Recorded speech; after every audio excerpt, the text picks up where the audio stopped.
Well, and I'm just looking at Dave Doran, NC State coach.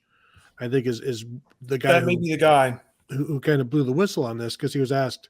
They only signed 12 guys in their 2022 class, and he was asked about that, and back in I guess December, but saying that the NCAA has completely failed everybody, and especially the coaches in terms of the roster management.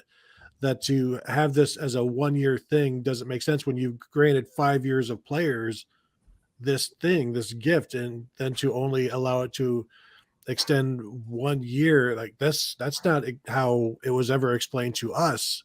It was basically these guys will never count against if that super senior will never count as part of it. And now, um, can you go back on it when you've got programs who have recruited to that limitation, or do they just get screwed because, well, like, how, do you force schools to start cutting players now? I don't understand it. And, obviously it's a terrible situation that this all happened and it's put so many programs in, but it seems like an easy fix would just be like, they're never going to count against the cap. And I know Wisconsin, when the NCAA gave the option to bring all of these guys back, like Wisconsin didn't do it for anybody. Like none of the nonprofit or the non-revenue sports, they didn't bring anybody back. Ohio State brings everybody. They offered it to everybody. And if you wanted to come back, come back. Barry Alvarez like, no, we're not doing that. That's too expensive. And so this, Steve's right. You've got a lot of schools who would rather just, we'll just, it's too expensive. It's too time consuming, and it limits what they can do on the recruiting trail. So boy, that's an interesting, we've just all been operating under the assumption that those guys are all free basically in terms of the cap numbers. Yeah. Ohio State, to my understanding, including Zach Harrison coming back, that would have put them at 86 under my original accounting. And when I published that story, people came out of the woodwork and said, you're wrong because I wasn't counting super seniors. Mm-hmm. Well, there were 3 super seniors that we knew for a fact were coming back. Noah Ruggles was one of them. The transfer from Oklahoma State, McAllister, who's played 4 years at Oklahoma State, would be one of them. And there's one more who is certain to come back. Off the top of my head, I can't remember. I'd have to look it up. Well, I've since ascertained that there's 3 more who are probably coming back. So the actual number for Ohio State is 89 plus 3 is 92. And so what's going to happen, and if they had Christian Miller, which is probably a long shot in that 2022 class, that would make it 93. That put them 8 guys over. What's going to happen is either they're going to come back to one or more of those fringe super senior guys like a Taraja Mitchell or somebody else who, may or may not have a role and say, look, there's no place at the end for you. You can have your scholarship and, but we can't play you, on our 85. Or they're going to look at some guys who are going into their 3rd or 4th year who've never made an impact and just say, hey, Cincinnati could use a left tackle, or Louisville could use our friend at Louisville could use a outside linebacker, or, I'm just throwing positions out there without actual names to them. But you follow what I'm saying. They're going to start riffing guys. They made Gray Shirt a marginal freshman who wasn't going to play this year anyway. So there's going to have to be some changes come from this roster, because right now, as I said, I think they're 7 over. So as of today, and Christian Miller would put them 8 over. So Mitch Rossi was the 3rd name that you would have had. Mitch Rossi, yes. Mitch Rossi is in that group, obviously, because he announced he was coming back. And then Bradley Robinson.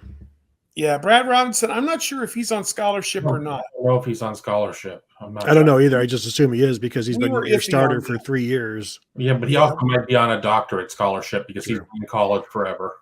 Yeah, but the other 3 that we were kind of hunting on were Jerron Cage, Taraja Mitchell, Seven Banks was kind of in that group, and it sounds to me like Ote. yeah, Nate Ote was another one, Steph Ote.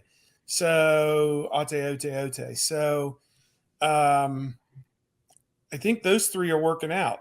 Banks may be rehabbing, but may not be coming back, is what I was told. So again, take all of this with a grain of salt.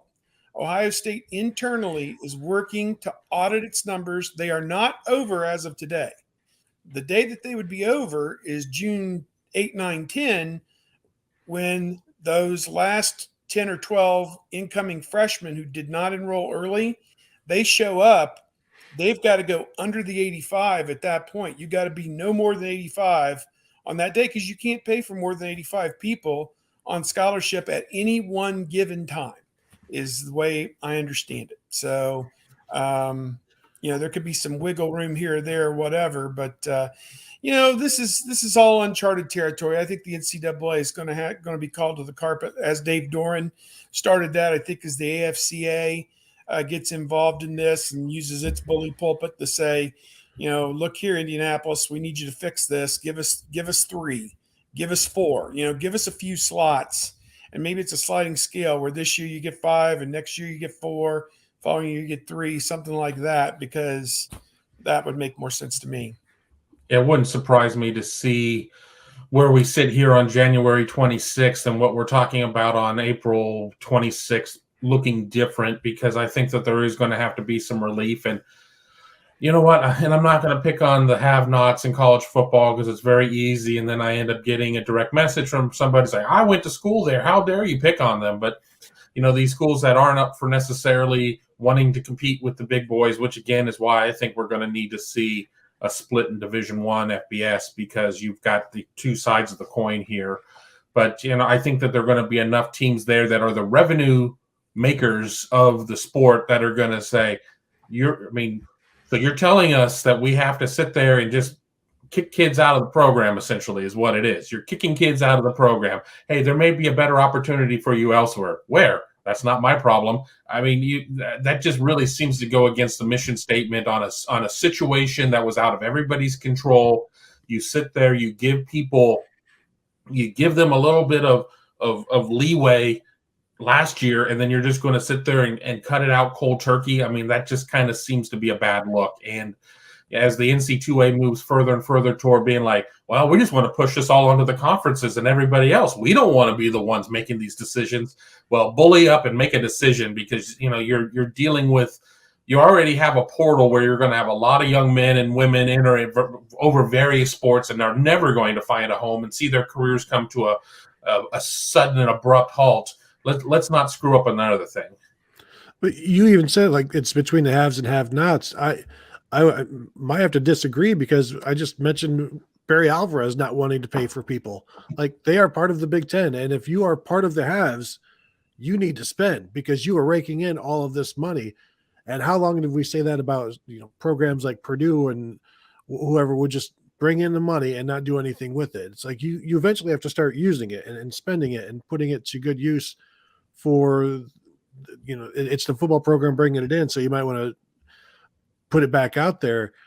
But the the thought that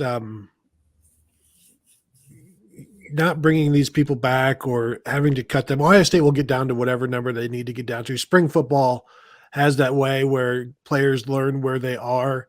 And I don't know that Taraja Mitchell needs any more information. He was replaced on defense last year, and Ohio State is now adding the number 1 will linebacker in the nation and CJ Hicks to the company. And so there are guys that I think there's writing on the wall, but I think once the coaches sit them down, they're going to have to read it for them and spell it out for them, what exactly is on that wall.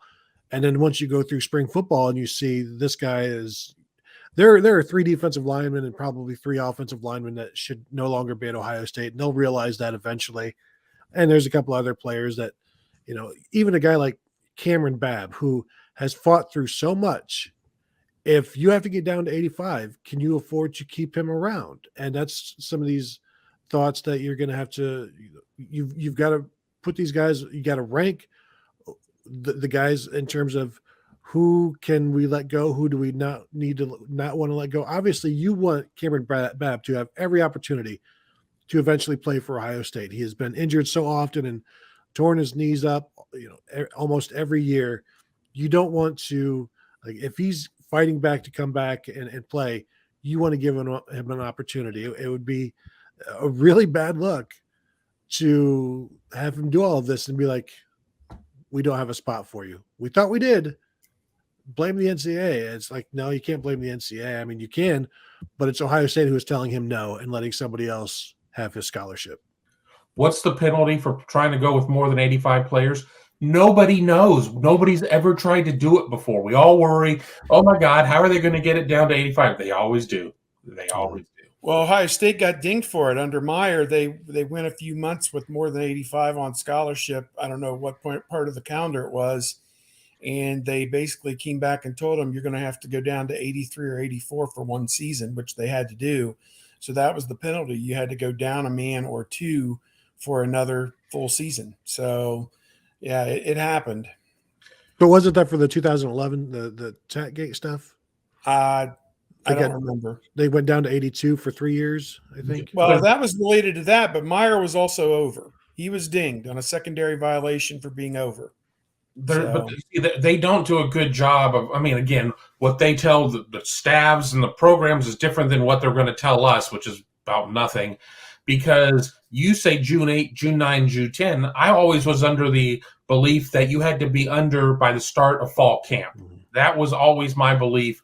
And I always wondered how that worked for summer. And that may be why they got in trouble, because maybe that was what they were under the impression of, and they went all summer with 86 or 87 guys on scholarship, and that's how they got dinged. They got dinged. Meyer got dinged. There was a secondary violation. He had more than 85 guys on scholarship at one time, and they, for whatever reason, they paid for college for more than 85 guys for at least one academic term. So they got in trouble for it. The amazing thing is generally you end up under 85 because that's just how attrition is, because then there's room to award a walk-on or two. Like Jim Tressel would save some spots for walk-ons. And you're going to have to see so many guys get booted, and then players sometimes, you guys, they even quit during the season. I've seen it happen during a game even.